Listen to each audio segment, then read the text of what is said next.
Okay, I'm back, and now we've got the plate in there, and I cleaned the window so we can kind of see through there and see what's going on. I'm going to go ahead and run this program now.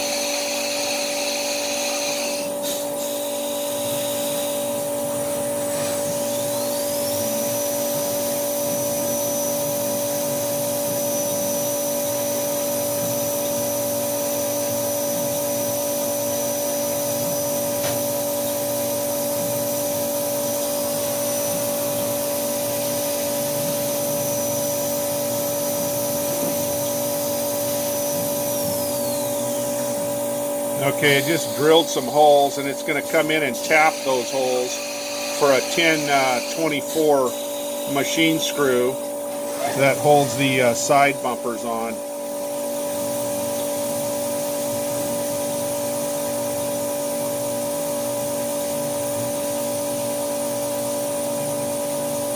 This is a form tap, it's not a cut tap, so it's basically forming those threads, it's not cutting them, which supposedly is supposed to make a stronger thread form than a cut thread.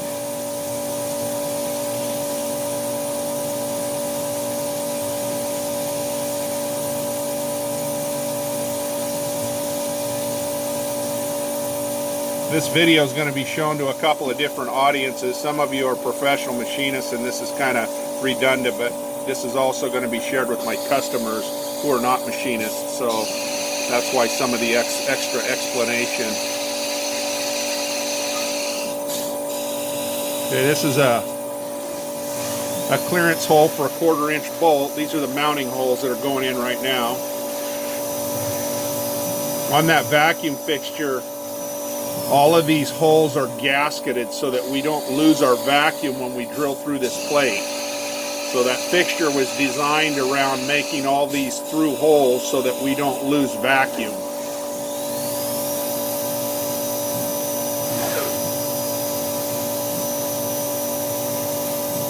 This set of holes now are for the cradle parts to attach. And so you're actually looking at the finished side of the plate. The underside would be the inside of the anchor bracket. Now we're going to countersink those holes for flathead screws. Okay, 6 of those holes.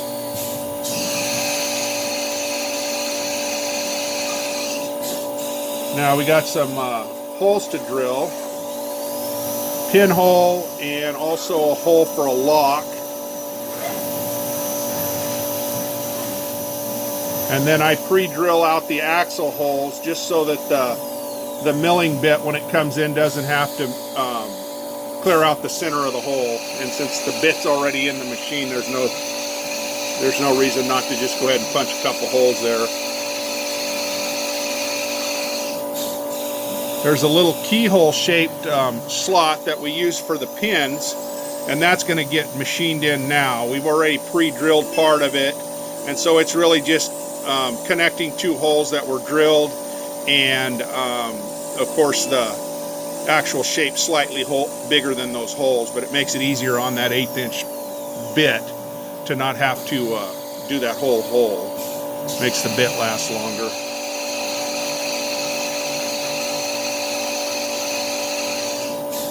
Okay, so this is the last tool change.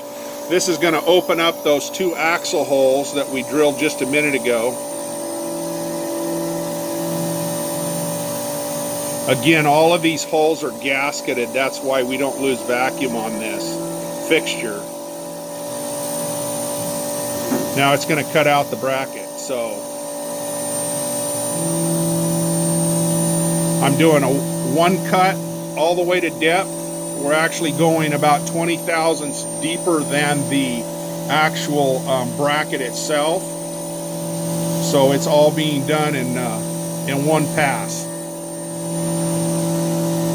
There are vacuum zones that hold the scrap material. So if you look in that bottom left corner right there, that's a piece of scrap, but it's being held in place with a vacuum zone that was built to hold that piece so it wouldn't go flying or dislodge the bracket that we're cutting out.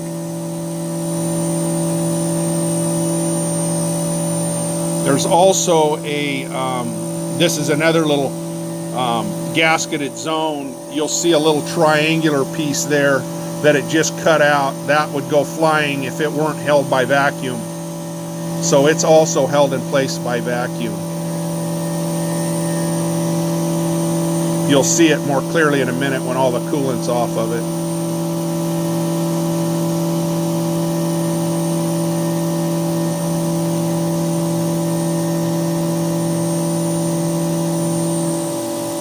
This is about a 7-minute cycle time on this bracket. It will be completely cut with all the holes drilled and tapped and ready to be bent or formed into its final shape.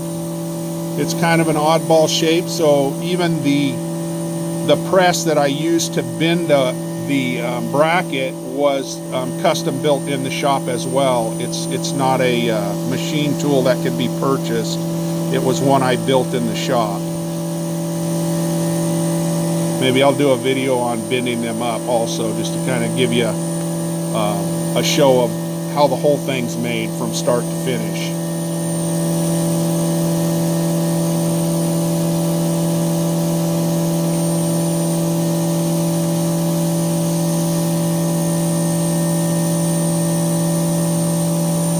This is 5052 aluminum, which is fairly gummy and usually fairly hard to machine, but with the coolant on it, I've had really nice results of cutting these parts held by vacuum here. It's almost done cutting now.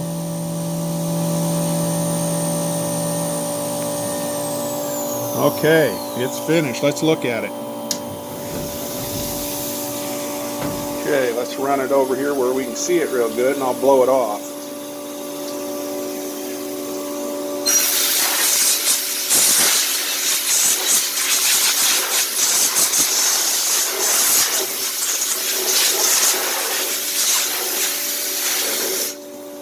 Okay, there it is. Now it's still being held by vacuum, so this stuff, none of it moves. You can see it's all in there solid, even this little piece right here. So now I'm going to turn off the vacuum.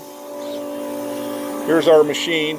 We'll turn that off and bleed the vacuum. Now here's what little bit of coolant it did pick up. You'll see it run out of this hose when I open up that valve. It wasn't much, but it does. It's not a perfect seal. Now all these scrap parts just come right off.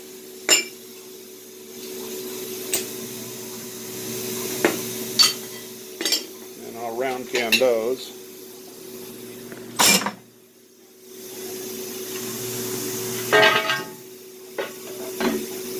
There is the finished part. That's it for now.